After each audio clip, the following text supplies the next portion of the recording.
So what do you think we should do? Mhlawumbi xa ungathi uyacebisa abantu abamameleyo aba-interested abarhalelayo ukutshintsha ubomi babo abanabantwana mhlawumbi ngoku abathetha la malwimi okubolekwa. No, yeah, kuzoba difficult because abantu problem bane-pride and akufuneka uzistresse umuntu ngumfanekiso. The only thing abantu abadala ngoku baphakamile ezweni lomoya bangangena ngokuthethe bona uweqeleke kwenu bathethe. So the only thing mna ndithi abantu abadala mabasukume benze khupha ipride kwabantu because uthi ngowusene pride bangena emzimbeni wabantu abadala bathethe weqeleke. So na uthi abantu abadala wena uthi ke ngoku izithunywa nezinyanya amanyange mahombe ngenyawo ngoku because iproblem so umuntu uzothi ngoku ebona ba hey man kodwa mele ndithi because of ipride, because of status.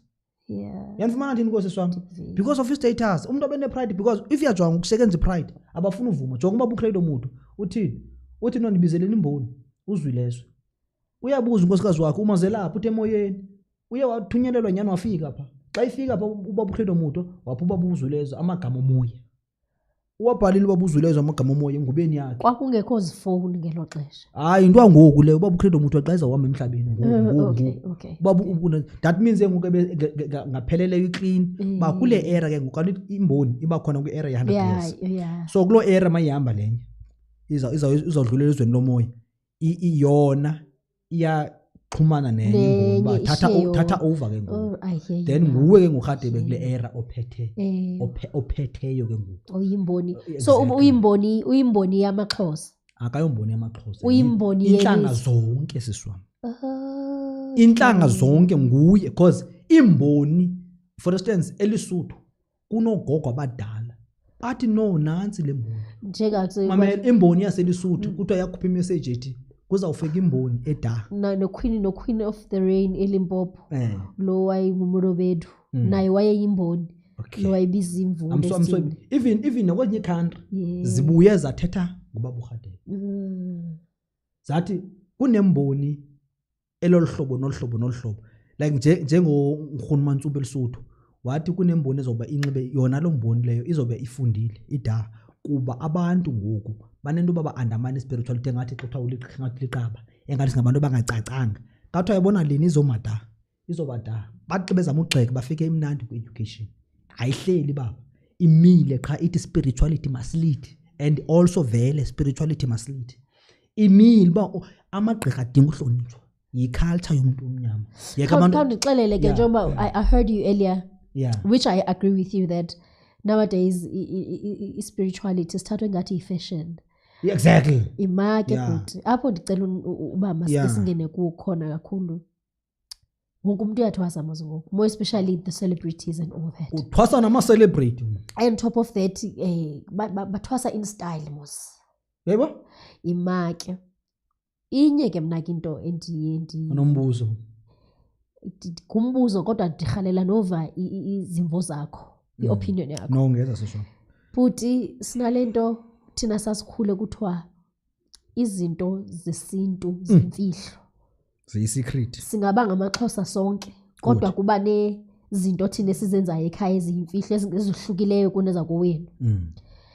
Yintoni lento ngoku sesingena kuma social platforms inyanga zangoku zithethe imfihlo zobunyangi zithethe imfihlo zokwelapha because we hear them uba yenza ukuthi nokuthi uhlanganisa into ethile thina sasazi izimfihlo ezo zinto ucimfa ezo zinto ezenziwa yintoni also okay point yokuqala ngathi ngayilina lesi so I think question yakho imnandi kakhulu is because of kunobumenemene obuninzi awuyonyange uzenza inyange and uyayazi ba i-social medias ine-powers also abantu uyayazi ba abana understanding and xibe ngena ku-social media ufake lamabhayi act usenza those things bazobaleka beze kuwe and also aba bantu abenza umsebenzi abanayo lonto leyo umsebenzi ngendlela right and bangajonga ndazi kulolu hlobo and kwakunje kudala how come uvumuntu ekuhlahluba kugcwele abantu ku TikTok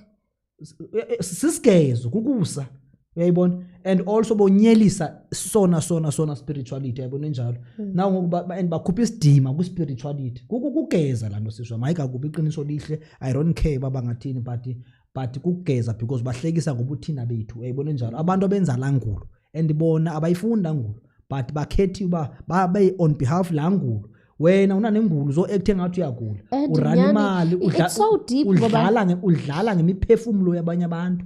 Izimanga ezenzekayo khona ngoku ungathi uyindoda ugcabe umuntu wesifazane. Ngicela ubuza sister, ungumuntu ongitata ugcabe umuntu wesifazane.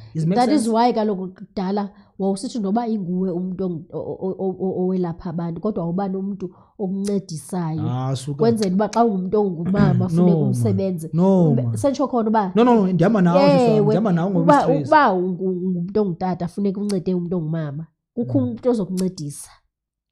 Utshilo uba inesidimi into yethu i-secret siswami, i-two professionals siswami. Asiyazi le ko TikTok into engathi fashion namhlanje into obugqirha or into you know what I'm saying, engathi fashion. And kuthiwa kukuvuma ukufa. The moment wena uyothwasa nyani uye uvume ukufa, sho ukuthi you live ufa kule nyama wawuzalwe ngayo. Awusaphili life yakho ngoku uzawuphila le life efunwa ngabantu abadala, le dlozi elingene kuyo. So ufile wena uphinde uvuke ngabo. Siswami ijulile, yazi spirituality semnandi qha simoshwa. And abanye abantu bathi sithini because as understand kunalamaxoki axokayo acting ngathi kanti ngoku asisiboni kakuhle bakwenzeka ntoni, sifuna way forward but ngoku asikhona ukufumana way forward because kugcwele amamenemene efront. Have you ever thought of making by the way mabayeke lento yoxoka? Have you ever thought of opening this platform wena nje uthethe about such things, ngoba sinazi platforms zeBhayibhile ezi correct? I'm not saying iBhayibhile. Yeah, no, wena siswami spiritual umoya thungelana yazi sometimes. Mina ku plans zobhala iscripture ndifuna ishow yam andifuna uyibiza ngegama. Yeah. But noma ngayibiza ngegama because angeke bayenze ngale concept endifuna. You sound like Master Bev. Wathi ana stress into baye yakho nokungayikopa ungayikopa ubaleke uyoyenza because nemali mina nikabi namali, but mina mnikazi wayo mase ndiyikhupha la program ayizobanzima sister because into xa ndiyijonga ndiyiboniswa ngabantu abadala and ayibona nje and ine title yakhona is so case is so easy, maybe it only 30 minutes. So ndifuna andazi ba but ndibhizi ngayo bendiku plans zayo but ndiyaqala ubona iscript asive sifike bhu ndimhlola lo. And also kuna umforesters khona ngoku kunegqirha liphuma emanzini. You mentioned likhona studying past tense 3 years Eastern Cape, and every Tuesday kunotata bathi ngutata mawawa othetha ofundisa like bacela abantu batata mawawa youth lenogqibo ithetha asazi basithini kuba abantu banyelisa spirituality babexoka befihlela abasebenzayo because abantu abasebenzayo abekho ko TikTok babepipa bayenza umsebenzi because imfihlo ingulo yomuntu omnyama yanifumana ndini inesidima yanifumana. Now mawujonga sister